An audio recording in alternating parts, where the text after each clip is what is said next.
Mortal Kombat 2 is currently scheduled for October 2025, and Movie Recap Pro has a few more theories on where the plot could take us. We previously covered 3 plot theories, but with how big Mortal Kombat is expected to be, we thought of 9 more for the much-anticipated sequel. Sit down, shut up, and pass me a pill.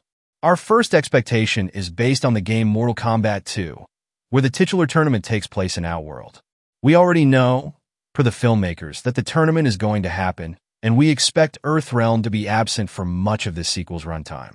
Producer Todd Garner has released set photos that suggest Shao Kahn's throne room and the Netherrealm will feature prominently. For the uninitiated, the Netherrealm is essentially hell in the Mortal Kombat universe. It's the place where the dead go for eternal torture. It's also known to weaken magic users, which could be a great way of nullifying the more overpowered characters like Raiden. Shao Kahn, meanwhile, rules over Outworld, where we expect most of the movie to take place. I am K of Outworld. Vacate my throne, or I'll soak these sands with your blood. Speaking of which, we expect Shao Kahn to be a minor, albeit looming, presence throughout Mortal Kombat 2, and we had previously speculated that he'll act as a sort of Thanos for the initial trilogy. In addition to that possibility, if we dig into the lore of Mortal Kombat 3, we can see where the story of the film Mortal Kombat 2 might lead. In the game, Shao Kahn orders his shadow priests, led by Shang Tsung, to force Sindul's spirit to be reborn on Earthrealm. When Sindul is reborn, Shao Kahn travels to Earthrealm through a portal that slowly transforms Earth into a part of Outworld. He also strips the Earth of all human life, which could be our big lead into the Mortal Kombat 3 movie, utilizing a similar cliffhanger to that of Avengers: Infinity War. One question hanging over this new Mortal Kombat is, which Sub-Zero will we actually be getting? Kuai Liang is the brother to Bai Han, whom we saw perish at the end of 2021's Mortal Kombat. In the game, Kuai Liang enters the tournament under the guise of Sub-Zero following his brother's demise. At the end of the previous game, Scorpion vows not to let anything happen to Kuai Liang during the tournament as a symbol of retribution for killing his brother. Meanwhile, Sub-Zero refuses to take part in a program to create ninja robots and winds up joining the Resistance. If this is translated to the screen, we could see Sub-Zero and Scorpion fighting on the same side. While that plot may be a bit far-fetched, we do think it's possible for actor Joe Taslim to be playing the descendant of Bai Han, making him a more fitting foil against Cole, the descendant of Scorpion. Technology and skill combine to make the perfect warrior. If this new installment takes any other elements from the third game, we could see a bevy of robots being created to replace Sub-Zero's ninja clan, the Lin K. The so-called Cyber Initiative was meant to transform these assassins into more compliant and powerful killers, and was formulated by their leader, the Grandmaster.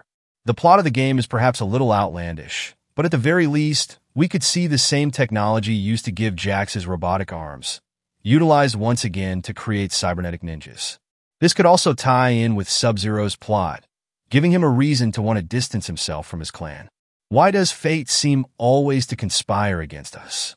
Among the many casting announcements for Mortal Kombat 2 is Adeline Rudolph as Kidna, a princess from the realm of Edenia in Outworld. In the game, she's the romantic interest to Liu Kang, and their love story spans multiple games and even transcends the mass reboot in the game Mortal Kombat 11, in which the evil Titaness Chronica attempts to, and more or less succeeds in, resetting the Mortal Kombat timelines. The point being, their relationship goes through a lot, but comes out on the other end intact, something we can imagine occurring in the film version. My intent is to exterminate all life in this timeline. Speaking of Chronica, we think that she will appear in some form in Mortal Kombat 2. While it's unlikely she'll be a primary antagonist or even seen at all, it would make sense to set her up for future installments. This could be as simple as a character dropping her name, or most likely, an appearance from Chronica's Hourglass. This is one of the most powerful artifacts in the Mortal Kombat canon and literally contains the sands of time. The film franchise is still in its infancy, but if the second part is a big success, we could see Chronica being woven into the narrative in order to set up a future reboot, perhaps even a smaller version that resets the destruction of Earth that is likely to occur in Mortal Kombat 3. I run this colony. Actor CJ Bloomfield has been confirmed as playing Baraka in Mortal Kombat 2. The games often present Baraka as a bit of a mindless murder machine.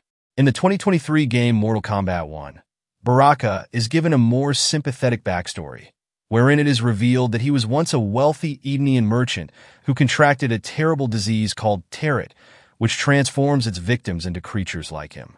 We also learned that Shang Tsung has been harvesting Baraka's bone marrow for some sort of experiment.